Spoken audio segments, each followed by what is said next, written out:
Pode, claro. Pode. Para proteger quem for passar pelo grande reset, né? Perfeito. Sim. E é importante você falar isso. E esse nome é eles que dão, tá? Sim, a gente tá assumindo que isso aí... Porque... Mas é importante a gente falar sobre isso aí, porque quem souber se proteger, se precaver, vai ter grandes oportunidades nisso aí. Vai. Vou dar um exemplo, hein? Em 1990 tivemos o confisco do Collor. Sim. Um carro, eu trabalhava, alguns anos depois fui trabalhar no pregão da Bolsa. O meu primo trabalhava no pregão da Bolsa. O carro mais legal do Brasil em 1990 era o Cadete GS branco conversível, lembra? Animal, esse carro era animal, né? Tinha o Escort XR3 e aquele GTI azul. Mas acho que em 90 era o Cadete GSI. Custava 70 mil dinheiros o Cadete GSI uma semana antes do confisco. Depois do confisco, a bolsa caía todos os dias. Todos os dias ela já abria no circuit break de baixa. 10, 15% de baixa, 10, 15% de baixa. Aconteceu isso 10 dias. O mesmo carro, 3 semanas depois, custava 15 pratas. 15 pratas. Se você quiser procurar aí, tem uma imagem linda de um cara vendendo um carro por $100 no Crash 29. É uma imagem clássica. Ele fala assim, estou vendendo esse carro por $100 porque eu perdi todo o meu dinheiro no Crash. Então toda essa mania, porque assim, um dos sinais, depois eu vou contar cada um dos sinais do Crash, mas um dos sinais é o excesso de euforia e a ostentação brega. Essa coisa de um monte de Rolex, um monte de Lamborghini, isso é sinal claríssimo de final de ciclo, de excesso, de exagero. E quando os motoristas de táxi estão lá operando também, quando você difunde isso perante na sociedade como um todo mundo querendo ganhar a sua graninha na bolsa, e alavancar, e ganhar, e comprar, é porque você já pegou ali como uma mania. Uhum. Então, aí em 2009, depois desse 2008, 2009, o dinheiro ficou parado e a partir do momento que o mercado se recuperou daquele período de pessimismo e começou a voltar, a gente não parou até hoje. Você teve um blip ali na pandemia, logicamente que eles usaram a mesma coisa, mete dinheiro, só que na hora que o mercado se anima, todo esse dinheiro que ele colocou nos bancos vira crédito. Sim. A inflação, por exemplo, em 2020, você não viu inflação durante o ano da pandemia. E olha que ele baixou o juro aqui no Brasil para 2%, lá baixou, já estava zero, continuou zero. Eles colocaram trilhões na economia lá, aqui colocaram 700 bilhões. Só que de imediato não teve inflação. Quando é que foi ter inflação? No ano seguinte, 2021. Depois. Porque naquele momento passou aquele medo de sair de casa, aquela coisa da pandemia, passou, logo que passou e as pessoas se animaram de novo, toda aquela liquidez estava lá e aquilo foi matéria-prima para muito crédito. Sim, sim. Multiplicou demais. E aí você teve inflação. Então a multiplicação do crédito é que gerou toda essa inflação nos Estados Unidos, no Brasil, onde você viu. Porque aí você tem uma quantidade de estoque de crédito subindo 4, 5, 6, 7 vezes mais o dinheiro que o Fed colocou, o dinheiro que o BC colocou aqui e tudo. Olha o que o Pedrão colocou aí, o carro aí, ó, $100. Beleza, hein? Cara, como que... E as pessoas chegam nesse nível de desespero, assim, perdi tudo que eu tinha no Crash. Imagina quem guardou dinheiro a vida toda, comprar um carro descendo, o cara fica feliz da vida. Vai mas ter Porsche aí por bem barato. Eu não consigo entender isso, a pessoa chegar nesse nível de desespero, de desfazer de um bem a preço de tá devendo. Porque você alavanca. Existem 3 maneiras de alavancar dinheiro no mercado financeiro. A limpa, a suja e a tóxica. A limpa é você fazer opcionalidade. Você comprar o direito de alguma coisa que pode valorizar muito e se der errado aquilo lá é perdido. Beleza, é uma maneira no jargão técnico de quem é de mercado, comprei gama. Então, não é tão arriscado. A segunda maneira é você tomar dinheiro emprestado para investir em alguma coisa, que é a alavancagem suja. Sim. Por exemplo, o tal do termo. Então, você pode, você com R$100 mil, você pode comprar R$800 mil em ações. Então, digamos que você adora o Banco do Brasil, você tem R$100 mil, você vai comprar 400 mil de Banco do Brasil. Você deposita os seus 100 mil na corretora e a corretora te dá um crédito. Ela te financia os outros 300 e você compra o Banco do Brasil.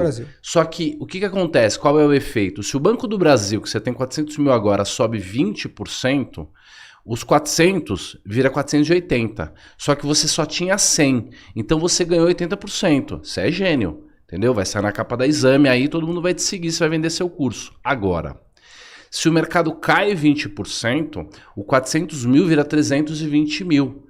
Só que 300 mil você está devendo para o banco. Então, o teu capital dos 100 mil virou 20. Virou 20, você perdeu 80% do seu dinheiro. E a sua alavancagem passou de 300% para 1.500%. Porque agora você tem 20 e você está devendo 300 e tanto. O que a corretora vai fazer? Ela vai liquidar a tua posição, vai te cobrar uma multa e você quebrou. Então, tecnicamente, com uma alavancagem, um termo de 300%, uma queda de 20% você quebra. No Bitcoin tem cara alavancando 20 vezes, 50 vezes. Hoje, diferente de anos atrás, existem vários meios que o cara consegue proteger a grana dele. Mas a alavancagem é muito maior, porque essa ferramenta, ela tanto serve para... Qualquer ferramenta, ela vai depender da utilidade. Por exemplo, uma faca você consegue fazer um churrasco ou matar alguém. Do mesmo jeito, uma serra elétrica você também consegue fazer o bem ou o mal com ela. Sim. Um instrumento derivativo também. Você consegue se proteger com ele, mas você consegue alavancar. Então, na hora que começar a ter chamada de margem, então um cara começa a perder dinheiro, aí o fundo começa a ir mal, aí ele resgata o fundo. Aí o fundo tem uma posição lá de derivativo, não sei o que ele tem que zerar. Na hora que ele zera, ele começa a derrubar. Aí começa a acender luz vermelha em tudo que é tesouraria, corretora, que o dinheiro está indo embora, eles aumentam a margem de tudo e as pessoas começam a ser liquidadas. Então nessa primeira queda que o Faca falou que já cai 10, 15, é sair tudo os mãos fracas, os caras que estão muito alavancados, já sai fora na hora. E é forçado a sair. Porque até, né? a terceira maneira de alavancar é a alavancagem tóxica, é você vender o derivativo, você vender o direito de alguém fazer alguma coisa. Ó, vou dar um exemplo. Em 2020, os meus indicadores e tal, e a conversa com o Taleb, a gente chegou à conclusão que era possível que a gente ia ter algum problema no Brasil. Começamos a ver isso no final de 19. Em janeiro de 20, eu fui ao vivo para os meus alunos e falei, ó, vou começar a comprar puts. Puts são direitos de venda. É uma maneira de você ganhar dinheiro na queda. Aí você se protege, compra put.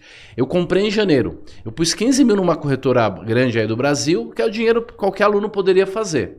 E falei, vou comprar R$500 por mês nesse seguro, nessa put, nesse direito de ganhar na queda, de vender. Gastei R$500 em janeiro, não deu nada. Em fevereiro eu gastei R$500, mais 2 mil alunos ao vivo. Comprei o direito de vender bolsa por 96. Até março, estava 130 a bolsa. 120 e pouco. Eu comprei por direito de vender bolsa por 96. Paguei 12 centavos o direito. Nada. Pozinho, 12 centavos. É que com 15 mil você consegue comprar muito disso. Muito. Veio a pandemia, veio o crash, os 11 centavos viraram R$27. Caramba. R$27. R$500 virou 75 mil. Os nossos fundos tal renderam coisas semelhantes. Então, imagina o cara que está vendido nisso. Exatamente. Imagina o cara que pode ganhar 500 pratas. O tóxico é o cara que está na outra ponta dessa aposta. Quem está na alavancagem limpa está comprando opcionalidade, comprando direito, Ele tá comprando gastando seguro. 500, E o cara que vende seguro é esse cara que está no tóxico. Ele quer ganhar 500. Tem fundo russo que o cara fica fazendo isso. Ele vende esses negócios tóxicos, que provavelmente ele vai ganhar R$500 todo mês. Quando der uma grande merda, como ele vai sacando dinheiro, ele deixa o fundo quebrar. Então, você entende que um fundo começa a dar calote no outro. A maior parte do sistema financeiro hoje é dark pool, roda em contratos de balcão entre instituições, a gente nem sabe medir. Nós vamos fazer algumas contas de alavancagem do mundo aqui, mas é tudo estimativa, porque a verdade mesmo a gente não consegue medir. A verdade é pior. Só sabemos que é pior. O mundo deve hoje mais ou menos 400% do PIB. Só em termos escriturais, né? Dívida escritural, não derivativo. Sem considerar esses derivativos. Aí. Só que a dívida, contrato de dívida, 400% do PIB. O PIB mundial hoje é tipo 70 trilhões. Então a dívida global é mais ou menos uns 300 trilhões. Pode até ter mais já, porque a última vez que eu fiz essa conta era 300, já passou uns 5 anos. Se for 300, se não for 300 trilhões, é 350 trilhões. Trilhões de dólares. Cara, o mundo tá quebrado. Tudo é 4 anos do PIB mundial para resolver isso. Vamos continuar fazendo a conta. Peraí. Isso aí são famílias, governos e empresas. Então, se essa dívida está rodando a 5%, 5% de 300 trilhões dá 15 trilhões. 15 trilhões sobre 70 do PIB, a gente precisaria de 20% do PIB só para pagar os juros. Essa é a situação do mundo hoje. A gente precisa de vinho sendo só para pagar o juro. É impossível o mundo não quebrar. Não tem jeito. Só não está quebrando porque todo ano os mercados estão renovando esse juro, incorporando no principal e refinanciando. A dívida vai aumentando. E a base monetária... E com o juro a 0 era uma coisa, com o juro a 1, com o juro a 2, agora que o juro está a 5, a velocidade de crescimento da dívida é maior, porque exponencialmente 5 é muito pior do que 1. Né? Então a gente está se aproximando de um cenário de fim de ciclo que a gente deve ter um crash, deve ter uma crise de liquidez natural, porque acontece, só que agora a gente deve 400% do PIB. A gente está numa situação muito... É possível que a gente tenha uma situação pior do que 29. Como que eu me dou bem nessa daí? Então vai precisar comprar essas puts aí, esses derivativos. Veja, no passado, ao longo dos últimos 40 anos, cada vez que você tem um problema de crescimento, os caras vinham correndo para baixar o juro. Quando ele baixa o juro, que conta que o credor faz? Ele pensa, bom, eu estou com uma dívida aqui, ela está me rendendo, está custando, os juros que ela me paga é tanto. Se aquela economia, em vez de entrar em recessão, voltar a crescer, o crescimento da economia é suficiente para pagar meu juro. Então ninguém vendia a dívida. Então cada vez que você baixava o juro, você criava condições para o cara pensar e falar assim, não, eu não preciso, eu posso até emprestar mais para o cara. Quando, na verdade, a economia já vem já vem decrescente em termos de crescimento desde pelo menos do ano 2000. Né? Nós tivemos o pico de crescimento americano, como percentual do PIB, não foi nem agora. Foi na década de 90 teve um pico de crescimento que foi um boom de tecnologia mesmo, que trouxe valor para a economia. Muito valor agregado pelas novas tecnologias da internet. Mas a economia industrial americana já vinha decrescente. Nestes últimos 20 anos, a economia industrial americana estagnou. Há 10 anos que ela está estagnada. Então o crescimento americano não vem mais da indústria, da manufatura. A manufatura foi crescendo no Japão, depois na China. Nos Estados Unidos não. Mas os Estados Unidos conseguiu se manter crescendo por serviços e por tecnologia. Só que agora nem isso. Nós temos pequenos setores americanos que estão crescendo só. É muito concentrado o crescimento. Bom, isso é só para uma coisa lateral.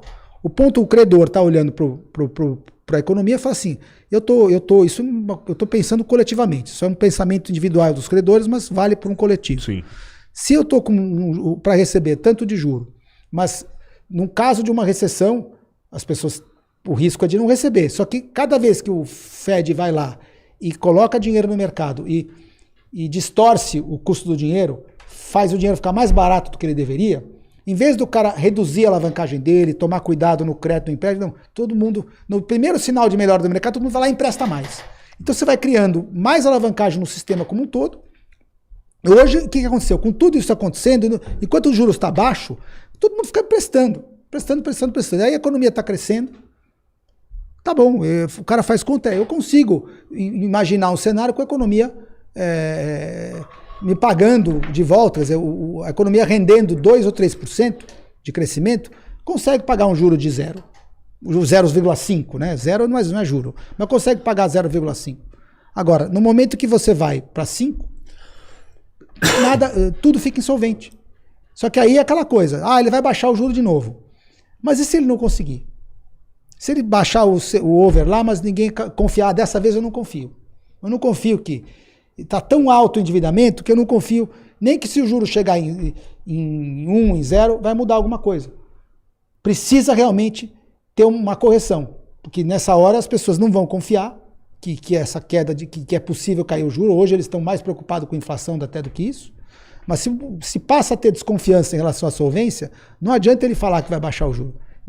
As pessoas ficam retraídas, quem tem dinheiro não quer emprestar mais e, pelo contrário, quer receber de volta o que emprestou. Esse cenário é o cenário que o Fed não tem mais poder. Porque aí não adianta ele falar que os juros é 0. Os juros é 0 de novo, vou baixar.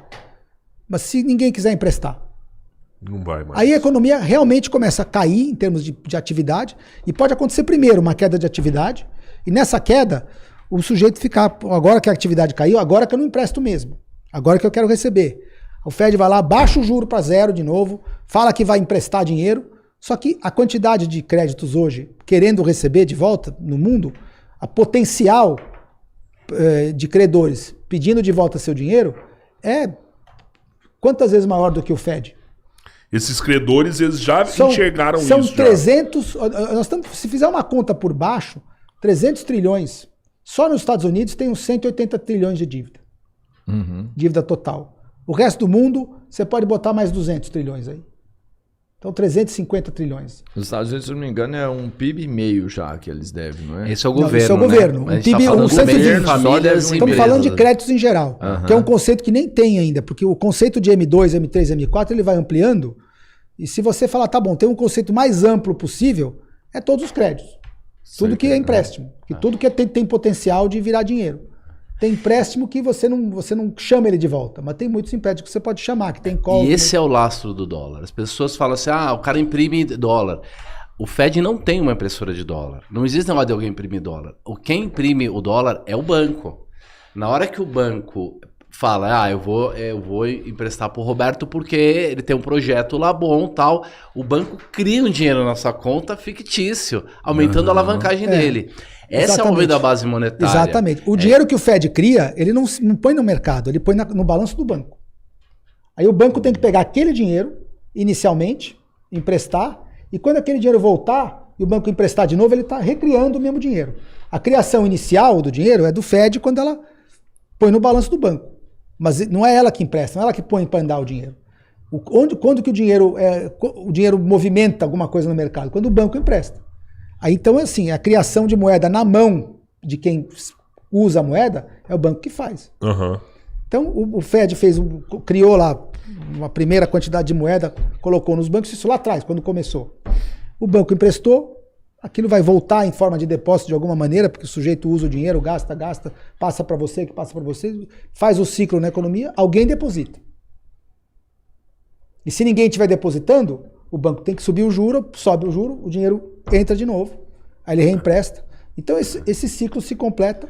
E do mesmo jeito que causou uma inflação no mundo, essa coisa da impressão de dinheiro, juro negativo, vocês já ouviram o 381 falando sobre isso, vai acontecer o contrário. Nós vamos ter uma deflação. Uma deflação. E não só uma deflação de preços, porque talvez no mercado não baixa a carne, a picanha, por causa da incompetência. Até porque a nossa moeda já nem é o dólar, já é um derivado do dólar que é o real. Mas os ativos vão cair. Porque esse monte de impressão de dinheiro que houve nesses últimos século e pouco, e nos últimos 20 anos já se acelerou, eles também foram para comprar os ativos. Então um apartamento aqui custa 3, 4, 5 milhões, porque imprimiu-se tanto dinheiro